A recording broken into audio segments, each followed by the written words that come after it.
Joseph-Marie Elundou, je vous accueille donc avec cette mise en bouche. Il s'agit de cette grogne de camionneurs au Cameroun. Pendant des jours, ça ne circulait pas. Alors, globalement, pourquoi les camionneurs étaient si énervés? Je veux m'excuser parce que je n'ai pas vraiment suivi le fond de cette grogne. Mais je pense que mon sentiment, quand je viens ce matin sur ce plateau, c'est que nous n'avons que des droits au Cameroun. Nous n'avons pas beaucoup de devoirs que nous nous imposons. C'est-à-dire, c'est une de nos fautes. C'est-à-dire, nous n'avons que des droits. Quand vous me parlez des camionneurs, c'est des gens qui, lorsqu'on me parle des camionneurs, je pense à la route. Tout à fait. Mais vous ne pouvez pas imaginer ce que... Moi, j'aimerais savoir quels sont ceux qui gèrent cette association ou ce syndicat pour qu'ils nous expliquent un certain nombre de choses sur la route. C'est les complices des forces de l'ordre sur la route. C'est-à-dire, c'est ces gens qui roulent n'importe comment, et la nuit, c'est horrible. Vous avez des gens qui ont des projecteurs à la place des phares. Tout à fait. Mais c'est quelque chose d'invivable. Quand vous devez prendre la route la nuit, en Yaoundé de Douala et Yaoundé Bafoussam, vous rencontrez des... Je ne sais pas d'où ils sortent, ces gens-là. C'est des chauffeurs, c'est des gens formés. Il faut que, au-delà des droits, on revendique certainement, c'est pas moi, peut-être ceux qui ont suivi l'actualité ont peut-être des raisons de revendiquer. Mais ce que moi je mets en face de ça, c'est les devoirs. C'est un monde qu'il faut organiser. Les roues de voiture ne sont jamais en bon état. Pourtant, c'est des gens qui gagnent beaucoup d'argent. Vous avez des gens qui n'ont apparemment pas de permis de conduire. Moi, j'ai rencontré un camionneur borgne. Borgne, oui, quelqu'un qui voyait d'un œil. Je n'ai rien contre ça. Wow. Mais quand quelqu'un ne voit que d'un œil, vous êtes d'accord avec moi qu'une partie de la route va lui échapper. Donc, je crois qu'il faut saisir l'occasion, lorsque certains citoyens revendiquent, tout en leur donnant la latitude de travailler pour que leur secteur soit mieux traité, mieux pris en compte par les pouvoirs publics, mais qu'on leur pose également, en ce moment-là, les responsabilités. Qui sont-ils, les syndicalistes? Comment gèrent-ils cette affaire? Est-ce qu'on peut avoir une campagne pour que nous aussi avons des petits véhicules qui n'ont pas cette puissance-là, que nous puissions occuper la chaussée et que nous roulions sans que nous soyons en danger à chaque minute? Joseph-Marie Elundou, lui, s'en prend plutôt aux camionneurs. Au moment les camionneurs, ils avaient plutôt des revendications et des doléances. Et tout est parti quand même. Ce que certains ont appelé un abus d'un gendarme qui a giflé un camionneur. Et maintenant, l'irréparable, entre guillemets, est arrivé. Tout a été bloqué. Je vous passe la parole, Chantal Roger Thieleux. Est-ce que c'est pas l'occasion quand même de continuer à rappeler que nous avons tous des droits et des devoirs? Pourquoi gifler un camionneur? Ce camionneur représente, à mon sens, l'ensemble des Camerounais. Cela vient s'ajouter à l'événement de Bafou qui ne vous a pas échappé, où un gendarme, c'était mercredi, a demandé 2000 francs à un chauffeur. Ce chauffeur a refusé. C'est viral dans la toile. Et il a percé les roues de la voiture avec son arme. En plein jour. C'est cette sorte d'impunité, cette sorte de je vais faire, rien n'arrivera, qu'il faut se méfier, qu'il faut corriger. Le camionneur part de Douala, très difficilement de Kribi pour les raisons que chacun sait. Pour N'Djamena, c'est une dorsale vitale pour l'économie du Cameroun et du Tchad, et pour le prestige même du Cameroun, qui héberge le Pipelines et qui héberge ce tronçon qui est vital, capital pour la survie de certaines populations. Là-bas, il s'agit des produits pharmaceutiques, des produits de première nécessité, des produits de consommation. Et à défaut du grand tronçon ferroviaire qui devait lier le Cameroun au Tchad, c'est encore les camionneurs qui servent à pallier à ce manque. Alors même que des problèmes avaient été faits fermes qu'il y aura ce chemin de fer entre le Cameroun et le Tchad. Il me semble que la volonté ne dépendait pas seulement de la partie tchadienne, qui, elle, avait déjà pourvu au fond, d'après mes informations. Donc, les camionneurs donc, ont, sur le chemin que nous avons décompté, sans contrôle, si vous calculez 1000 francs par camionneur, et si vous arrêtez sur le fait qu'un camionneur a 120 000 francs de salaire, c'est le taux qui a été arrêté par le syndicat. Je sais le maire d'un Consamba Premier qui en est le président des camionneurs. Donc le salaire minimum, c'est 120 000 francs par camionneur. Et que ces gens mettent un mois en chemin à cause de la route, à cause des contrôles intempestifs et de toutes ces tracasseries, il est difficilement acceptable qu'un monsieur se lève toujours 100 000 francs, mal perçu ou pas perçu, et décide de gifler un père de famille. Le monde est viral aujourd'hui, le monde c'est un petit carrefour, le monde marche, les intérêts se déplacent. Des gens ont filmé l'événement, ont envoyé l'événement à son épouse et à ses enfants. C'est la destruction du prestige d'un homme. On ne fait pas comme cela. Même dans une république bananière, la mienne n'est pas bananière, la vôtre. Il y a des choses à respecter.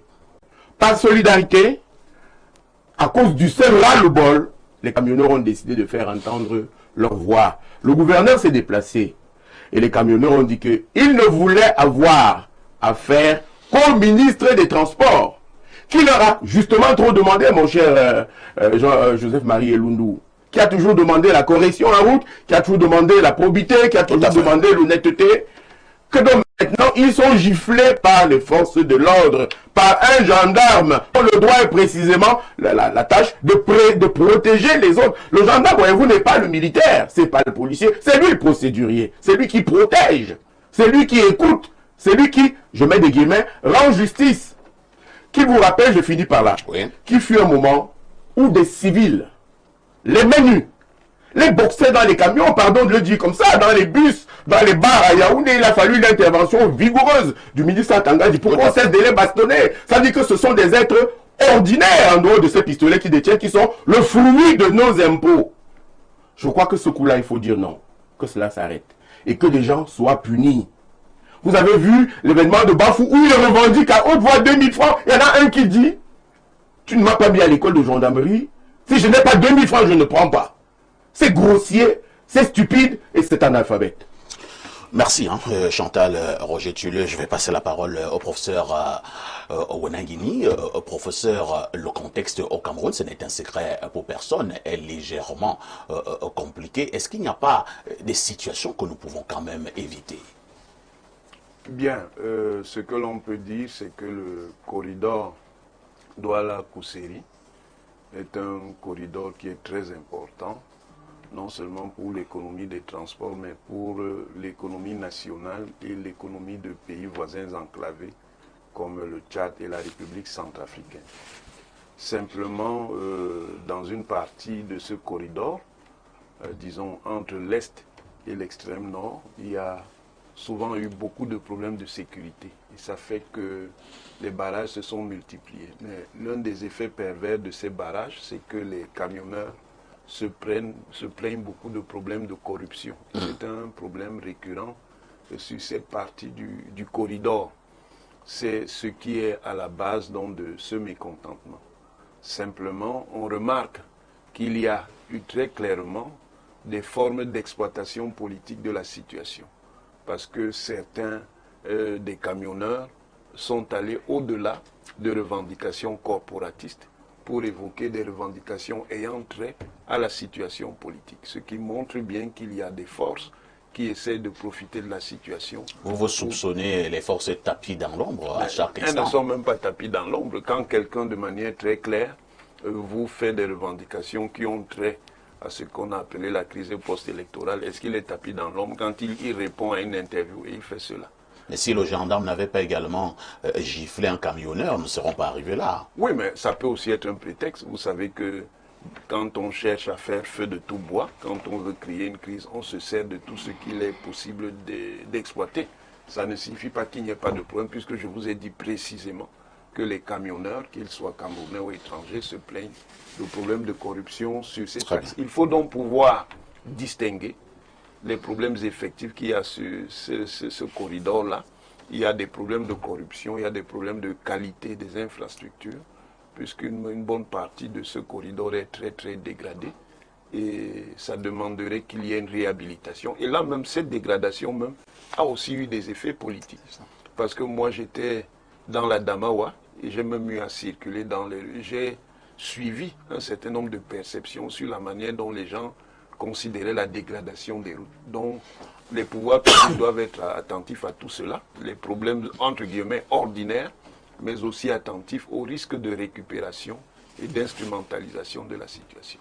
Merci professeur Valère Bessala. Nous parlons là des corridors Douala-N'Djamena, Douala-Bangui, qui sont très importants. Nous n'allons pas le nier, très importants pour l'économie de la sous-région. Est-ce qu'il n'est pas temps, pour élargir le sujet, que les trois pays principalement concernés puissent une fois de plus s'asseoir? Quand je dis une fois de plus, parce que de temps en temps, ils se sont concertés ces pays, mais visiblement, parlant des camionneurs, il n'y a pas de solution. C'est toujours bloqué.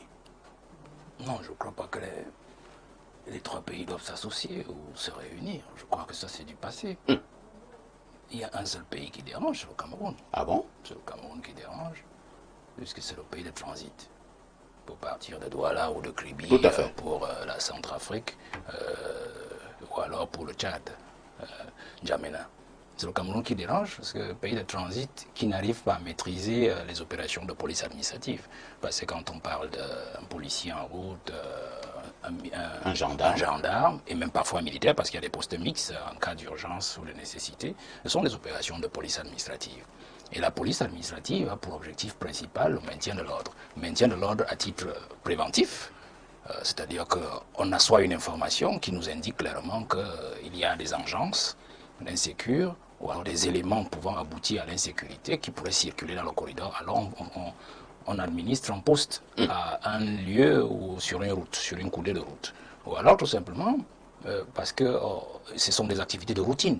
Des activités de routine des forces de maintien de l'ordre. C'est-à-dire un poste qui peut être soit permanent, soit ponctuel, parfois saisonnier aussi, parce que pour parler des régions du Septentrion, par exemple, lorsque la saison sèche s'annonce, d'habitude, sur le terrain, on avait l'habitude de multiplier les postes parce que les maillots, c'est-à-dire les rivières tarissant, on peut aller tous azimuts partout et arriver n'importe où, n'importe comment. Donc ça peut arriver. Donc il y a des opérations de police administrative donc préventive. Et il y a aussi la police administrative curative. C'est-à-dire qu'on sait qu'il y a quelque chose et alors on poste des éléments, on piège l'affaire et on l'attrape. Alors le tout ici n'est pas l'opération de police administrative elle-même. Le tout c'est l'attitude du policier. Quand je dis le policier, ça veut dire qu'il peut être gendarme, ou alors tout simplement policier de fonction ou de statut. C'est-à-dire celui qui est censé en fait prévenir le désordre, prévenir l'insécurité, ou alors la curer. Alors, allons-y, si vous parlez du corridor, je crois que voilà, N'Djamena, on est autour de 1450 km. Quand vous faites 1450 km, ils ont plus de 100, parce que tu le disais tout à l'heure, c'est plus de 120 postes. Plus de 120 postes. Alors, c'est une opération. C'est une activité qui m'est arrivé quand même de connaître un peu sur le terrain. Et là, je vous parlais d'une anecdote. Alors, nous sommes en plein Boko Haram. Je crois que je suis préfet adjoint à Maroua. Et il s'avère que le ministre des Transports et le ministre des Travaux décident de signer une circulaire pour la protection du patrimoine routier. On s'était rendu compte que les camions en surcharge régulière et tout, voilà, alors il faut absolument mutuer contrôle. Alors on écrit au préfet, et moi j'assure l'intérim, et j'appelle le commandant de compagnie, je lui dis bon voilà, c'est ce qu'on va faire, j'appelle le délégué des transports et des travaux publics, je dis bon voilà, opération spéciale. Alors moi j'avais le signalement par exemple qu'il y avait des camions qui venaient des Mac américains, si vous connaissez les camions Mac américains, extrêmement surchargés, qui venaient du Nigeria et d'autres du Tchad, qui confluaient vers Maroua pour aller sur Garoua et repartir vers le Nigeria. C'était une affaire très curieuse. Alors pour vous dire que j'ai vu ce genre d'opération sur le terrain où des gens abîment le patrimoine routier. L'aîné en parlait tout à l'heure, avec des surcharges. Des surcharges. Je vais encore vous donner une autre opération. Ça, je parle d'expérience. Je parle d'expérience. Toujours au même poste. Et là, j'en viens dans votre sujet. Où le président du syndicat des transporteurs, des camionneurs du Septentrion décide, parce qu'en plein Boko Haram, il se rend compte qu'on avait fermé les frontières du Cameroun. Alors, il était interdit de convoyer des produits vivriers hors de nos frontières, puisqu'il fallait seulement les préserver, ainsi de suite. Et puis la route Maroua-Dabanga-Kousseri était très compliquée. Alors, nos forces de maintien de l'ordre, notamment policiers et gendarmes, se sont arrangés à lever les enchères sur tous les postes. Ah bon? C'est-à-dire qu'un mec qui partait de Garoua pour Kousseri, rencontré environ une soixantaine de postes. Garoua Kousseri. Oui, je dis bien Garoua Kousseri, une soixantaine de postes. Et à chaque poste, il ne donnait pas moins de 15 000 francs. Incroyable. Parce que vous parlez de 1000 francs, non. Au camion, 1000 francs, c'est la gnognon des motocyclistes ou des taxis ou des clandos. C'est 15 à 20 000, qu'on ne trompe pas. Alors, pour expérimenter, étant président du syndicat, qu'est-ce qu'il fait? Il a fait 5 camions, il a acheté 5 camions neufs, tout papier compris. C'est-à-dire pour qu'il n'y ait pas de dérangement, puisque vous avez dit que le policier regarde les papiers et puis il vous laisse passer. Alors, à chaque fois, je vous dis, à chaque fois, dans la région du Nord, qu'il fallait traverser un poste, il fallait payer. Et pour ma petite histoire, je vais abréger. J'ai dû intervenir dans ma circonscription jusqu'à dans le Mayo Sava. Et si mes collègues du Mayo Sava et Kousseri sont arrivés là-bas, je vous épargne tout ce qui a entouré cette affaire. Vous dites que voilà comment ces gens souffrent. Et pour quel genre de route? Parce qu'en fait, ce sont des pistes rurales que nous avons. Imaginez pour une route comme celle-là, qui dessert à la fois au moins 2 grands pays. Et je vais même encore mettre derrière le Tchad le Soudan. Derrière le Tchad le Soudan. Je vais mettre encore à côté du Tchad le Niger. Je vais mettre ici en dessous même le Congo, l'autre partie du Congo forestier. Vous voyez, pour une route comme celle-là. Donc nous avons ces sérieuses difficultés, c'est le Cameroun qui est en fait le véritable problème. Alors, si vous parlez des opérations de police administrative, je pense qu'il s'agit en fait de ramener nos forces de maintien de l'ordre à l'ordre. Parce qu'en fait... On doit amener les forces de maintien de l'ordre à l'ordre. À l'ordre, parce qu'en fait, il s'agit d'un désordre orchestré par ces forces-là. On va chuter. Mais généralement, on dit la troupe, le poisson pourrit par la tête. Si la troupe est désordonnée, c'est que le chef lui-même il est désordonné, il ne comprend pas grand-chose. Là, on parle de la gendarmerie. Et nous avons quand même un secrétaire d'État en charge de la gendarmerie. M. Galax et Toga. Qui justement n'a pas fait ses classes. Parce que moi, j'aime toujours le dire. Et nous avons parlé parce qu'il ne faut pas seulement jeter l'opprobre sur les autres comme il venait. Il a prononcé un nom là, mon voisin, un nom là tout à l'heure, le ministre de la mission territoriale, les autres. Non, lui aussi n'a pas fait ses classes. Il faut faire... Non, je dis bien qu'il n'a pas fait ses classes. Non, les classes sont connues. C'est-à-dire que vous avez commencé au bas de l'échelle, vous avez vu des réalités, vous avez évolué. Mais vous ne pouvez pas avoir été parachuté comme ça et qui plus est un ministère aussi important que celui-là. Parce que ce n'est pas le ministère des Affaires sociales, je n'ai rien contre le ministère, je ne dis pas qu'il est négligeable, ou le ministère de la Femme et de la Famille, qui pour moi d'ailleurs sont inutiles, ou le ministère de la Jeunesse. C'est excessif ça. Mais je dis que quand vous arrivez à un ministère comme cela, de femmes et des jeunes. La preuve c'est que, je vous le dis encore, nous avons un sujet tout à l'heure que nous allons aborder sur le décès d'un aîné. Tout à fait. Voilà encore, parce que je vais encore vous apporter la preuve que c'est un monsieur qui n'est pas à sa place.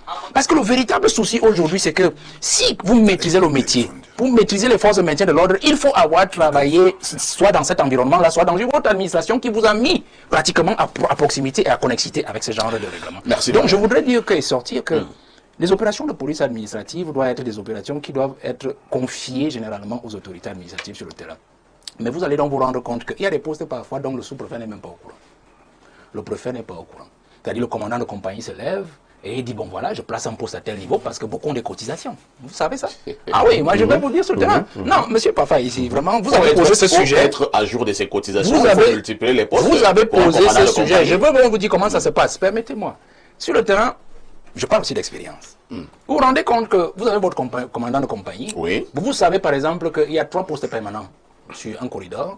Mais on va vous dire par exemple qu'en semaine, selon vos enquêtes, vous vous rendez compte qu'il y en a 6. C'est-à-dire qu'il a dédoublé.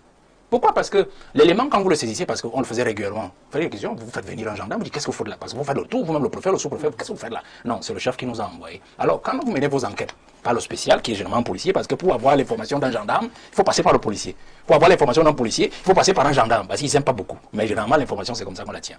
Alors, il va vous rendre compte que le policier va vous dire, le chef nous a donné comment dire, ils ont un montant journalier, un quota, merci beaucoup, un quota. On vous dit que par policier ou par gendarme, voilà, il faut tant.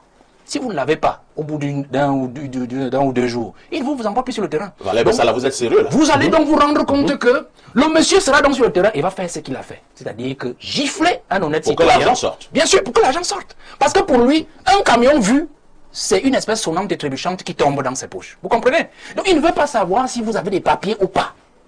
Tout ce qu'il attend, c'est que vous-même vous fassiez le geste qui compte. La preuve, c'est pour nous poser les questions. Je pense que c'est souvent aussi viral. Comment expliquez-vous qu'un individu arrive à un poste, il a tous ses papiers, mais il prend quand même un billet de 1000 francs ou de 2000, il glisse dans le dossier et il donne systématiquement. Vous ne posez pas de questions. Parce que c'est cela. Et monsieur Tutel vous a dit tout à l'heure, vous bafou. Le gars vous dit, je ne veux rien entendre. Soit vous donnez, soit vous ne passez pas. 2000, vous comprenez? Et parfois, même, il vous exige le type de billet à lui donner. Donc voilà les véritables réalités, monsieur ici. Pour dire en fait que, dédouanons-le aussi, hein, parce qu'il faut être juste en tout temps, il souffre aussi comme tout le monde. C'est-à-dire le policier, comme le gendarme, ils vivent dans nos quartiers. Parfois, les grands salaires, ils n'en ont pas. Hein. Très bien. Je m'amuse souvent à dire que vous voyez le petit gendarme qui va là, parfois son salaire c'est 80 000. Hein. 80 000, 95 000, 90 000. Donc généralement sur le terrain, ils veulent trouver des moyens pour pouvoir s'en sortir. Comme d'ailleurs tous les Camerounais qui donnent du doigt à la corruption partout. Maître Thierry Atangana, Valeb Sala a été éclairant au niveau de ces corridors et c'est la partie camerounaise qui fait problème. Alors il a essayé d'énumérer un certain nombre de faits parce qu'il parle là d'expérience. Alors que devons-nous faire pour que nous ayons des corridors un peu plus nettoyés et que nous puissions éviter ce qui est arrivé ces derniers jours où la route a été bloquée par les camionneurs? Monsieur Parfa, ici, permettez-moi déjà de revenir d'abord sur les causes. Parce que tout part d'un incident du poste de gendarmerie de Diallo, où il y aurait eu une altercation entre un transporteur et un gendarme. Sur les faits, je ne sais pas s'il y a une gifle, mais c'est ça qui crée le problème. Lorsque les autorités interviennent à chaud, parce que c'est le préfet qui arrive en premier, les personnes, transporteurs qui sont là, opposent deux arguments. Deux frustrations. La première, c'est les tracasseries dont ils sont victimes, dont ils seraient victimes. La deuxième, c'est l'absence de collaboration entre les gendarmes et les policiers. Si on s'en tenait à ces deux éléments, on pourrait croire que cet incident pourrait avoir un caractère licite. Mais le temps va passer. Et une surenchère et un chantage qui interviennent. Comme monsieur nous disait tout à l'heure, parce que malheureusement, on évoque toujours les droits, mais on oublie les devoirs.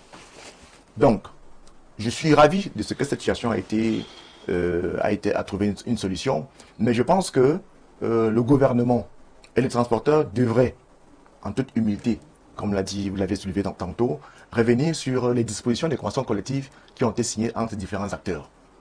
Parce que si vous revenez par exemple à la réunion de mars 2022, où une convention collective, dans le cas d'espèces, avait été aussi signée, et que tous ces acteurs, le ministère des Transports, l'Éducation générale de la Sécurité nationale, le CED, c'est toutes les parties et les différents syndicalistes avaient respecté cette clause, on n'en serait pas là. Maintenant, pour ce qui est des revendications licites, à mon sens, les tracasseries policières, l'absence de collaboration, il faut dire que il serait assez maladroit aujourd'hui de donner satisfaction à l'une d'entre elles. La première, le retrait des postes de gendarmerie.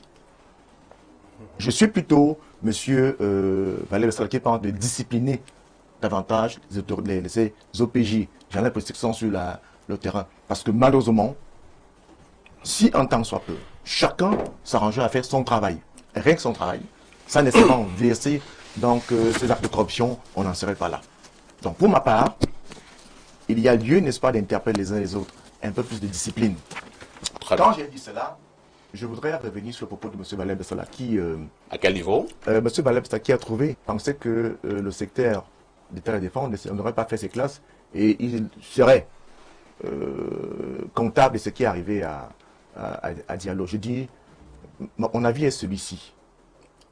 Certes, il est le patron de la gendarmerie nationale. Oui. Maintenant, le problème se poserait si un temps soit peu. Les faits reconstitués sont avérés, le gendarme en question n'est pas sanctionné. Parce que vous savez qu'au-delà des solutions politiques qu'on apporte à des situations comme celle-là, après, il y a des sanctions qui en suivent. Donc, je trouve un peu léger que sur un incident isolé comme celui-ci, quoi qu'il ait eu un impact considérable sur notre économie. Parce que je fêtais je consultais avec un confrère ce matin qui disait, mais en fait, au-delà de la grève, maintenant, les propriétaires des cargaisons qui ont été immobilisées, on nous a dit que beaucoup ont perdu. De toutes les façons, les manques à gagner sont énormes. Hein. Extrêmement énormes. Extrêmement énormes. Je crois que on se réjouit, n'est-ce pas, de cette sortie de crise, mais je manque à l'avenir les uns et les autres soient plus professionnels. Merci, maître. Docteur Mbok, que devons-nous faire? Quelqu'un doit payer? Quelqu'un doit payer, certainement. Après avoir suivi les points de vue, alors les analyses des uns et des autres, je vais simplement rappeler que partant de Japoma à Kousseri, il y a 94 points de contrôle permanents. 94, qui sont clairement identifiés. Permanents. Permanents. Comme, maintenant, Valère nous a dit que certains chefs de gendarmerie de police créent également la contrôle. Il y a donc 94 points permanents, plus une trentaine de points qui sont donc créés. Donc je rejoins parfaitement ce que le président Valère Bessala a expliqué tout à l'heure. Et à ce niveau, il y a 2 ans, comme Maître le disait, lors de la concertation, il était question quand même de répondre à certaines questions. Pourquoi il y a autant de points de contrôle? Qu'est-ce qui se passe et qu'est-ce qu'on peut faire? Et le professeur Ounan Guinée l'a dit, la question sécuritaire est revenue sur la table. Donc les points ne peuvent pas être retirés. Ce qu'on a fait à ce moment... Ce serait aussi un énorme risque. Oui, ce qu'on a fait à ce moment, c'est qu'on a diminué le nombre de postes, parce qu'il y avait plus de 94 en ce moment-là. On a diminué le nombre de postes de contrôle. Et puis, la revendication aujourd'hui des camionneurs, c'était qu'au sortir de Douala ou des Kribi, il y a un document d'authentification qu'on devait leur donner pour certifier le type de marchandises qu'il y a dans leur camion, de manière à ce que les gendarmes ne soient pas tout le temps en train de trouver le prétexte de « on va fouiller ce qu'il y a dans votre camion, on veut se rassurer qu'il n'y a pas d'armes, et ainsi de suite ». Donc ce document n'est jamais... Pour que ça circule un peu plus vite. Que ça circule un peu plus vite, parce qu'on a parlé de l'état de la route, on a parlé du temps perdu, parce que c'est beaucoup de temps. On a parlé même des raisons, parfois... Et ça crée même des embouteillages sur la voie publique. Très bien. Vous avez à un moment donné 50 camions qui sont alignés pour un contrôle. Effectivement. Et de l'autre côté, les gendarmes avaient cette facilité de revenir sur la question de l'état de ces véhicules, de l'état de ces camions. Parce que même quand vous avez tous les papiers, vous avez tous les documents, il y a toujours une raison de vous dire il y a un pot de phare qui est cassé, il y a tel pan de véhicule qui ne va pas bien, il y a la visite qu'il n'y a pas, ainsi de suite. Donc, à ce niveau, quand aujourd'hui les camionneurs s'énervent et profitent de cet incident de violence pour rappeler qu'ils sont toujours, après 2 ans, dans l'attente de ce document qui leur permet de circuler librement. Parce que le document n'est toujours pas venu. C'est pour ça qu'ils veulent que le ministre des Transports vienne régler le problème. Parce qu'il était celui qui avait pris sur lui de rendre ce document disponible. Parce qu'il fallait définir à quoi il va ressembler, qu'est-ce qu'il va contenir et comment donc l'authentifier. Il faut simplement dire ici, aujourd'hui, et une fois de plus, je suis d'accord avec Valère Bessala sur le fait que le problème reste dans le Cameroun. C'est-à-dire que si on ne règle pas ce problème en interne, on risque de voir la menace du Tchad, qui avait déjà signé avec la Guinée équatoriale, revenir sur la table. Parce qu'il est hors de question qu'on laisse les policiers et les gendarmes faire ce qu'ils veulent, comme ils veulent, et la preuve c'est qu'on a des violences qui, Chantal le disait, ils s'en foutent. C'est-à-dire que quand ils posent un acte, c'est un peu comme pour dire qu'est-ce qu'on va nous faire. Il n'y a pas de coercition, il n'y a pas de sanction à ce niveau-là. Donc aujourd'hui, qui doit payer? Il faut déjà que le ministre du Transport se dépêche, j'ai envie de dire comme ça, de sortir ce document qui va rassurer les camionneurs. Et de l'autre côté, il faut qu'on crée un cadre de, j'ai envie de dire comme ça, d'interpellation, d'une intervention immédiate en cas de contrôle ou d'abus d'un gendarme ou d'un policier sur un poste de contrôle, parce que ces postes sont identifiés, ils sont connus. Donc, un camionneur qui se plaint, par exemple à Japoma, il doit pouvoir avoir un numéro, un moyen d'appeler une autorité au-dessus du gendarme ou du policier pour résoudre le problème. Donc, qui doit payer? C'est le Cameroun qui doit payer. Comment? C'est un travail qui doit se faire en interne entre la gendarmerie et la police. Bon, je ne vais pas être dû comme Valère Bessala sur le 7 pour dire qu'il n'a pas fait ses classes, parce que même in situ, on peut faire ses classes. Donc aujourd'hui, il est question pour moi que ces autorités comprennent bien qu'on parle là de pratiquement 20% de notre PIB qui est dans sur ce corridor. Au niveau de l'économie, c'est quand même suffisamment important. On parle des relations à pays autour de nous qui continuent de se plaindre de ce que le Cameroun se comporte un peu comme un État voyou. Parce que tout le monde se plaint, on pose le problème sur la table, mais on refuse parfois délibérément de résoudre ce problème de manière pointue, de manière ponctuelle. Aujourd'hui, les camionneurs demandent que ce document sorte. Aujourd'hui, les camionneurs demandent que les pouvoirs publics, je viens de dire comme ça, préfets, sous-préfets, gouverneurs, les respectent davantage. Parce que quand ils ont un problème et qu'ils vont vers ces services-là, ils ne sont pas toujours reçus. C'est compris. Il y a Valère qui veut reprendre la parole. Hein. Je présume que c'est pour retirer votre expression selon laquelle le CED n'a pas fait ses classes, c'est ça? Ah non, moi je la maintiens. Quand on est dans un pays normal, peut-être que les gens qui sont derrière le téléphone ne se rendent pas compte de ce qui s'est passé à Minganga. L'économie a été bloquée. Hein. Oui. Tout à fait. C'est-à-dire 3 régions, c'est-à-dire, je dis, asphyxiées. Après l'Est là, les 3 autres régions, jusqu'au Tchad, là, ont été complètement bloqués, y compris là, le Tchad et la Centrafrique. Dans un pays normal, le ministre doit démissionner. Dans un pays normal, c'est-à-dire que vous avez bloqué l'économie, fait perdre des milliards à l'État à cause d'un malheureux incident d'un gendarme qui n'a pas su garder les rangs. C'est-à-dire du ministre au collégion, parce qu'on commence par le collégion, le commandant de la légion de gendarmerie, le commandant de compagnie, et s'il y avait la brigade impliquée, tout le monde, allez, on vous nettoie. Dans un pays normal, mais là n'est plus le souci. Je comprends que d'autres trouvent que j'ai été excessif, mais on n'est pas dans un pays normal, c'est normal qu'ils trouvent que j'ai été excessif. Mais je vais dire une chose, c'est qu'on n'a même pas besoin, Dr Mbok, du document. Même si vous leur donnez le document du ministre des Transports, les gars n'en ont que cirer. C'est ça, en fait. Ils feront rien de ça. Je vous dis, on a un meilleur service actuellement. On a un meilleur service, un très bon service, la douane. La douane a rationalisé le circuit des marchandises sur tout notre corridor. Ils ont le GPS. Ouais. Vous partez du port, vous avez le GPS. Vous dites que c'est la marchandise du Tchad, elle va au Tchad. Ils n'ont pas besoin de placer les gens derrière vous. Ils suivent simplement à partir du GPS.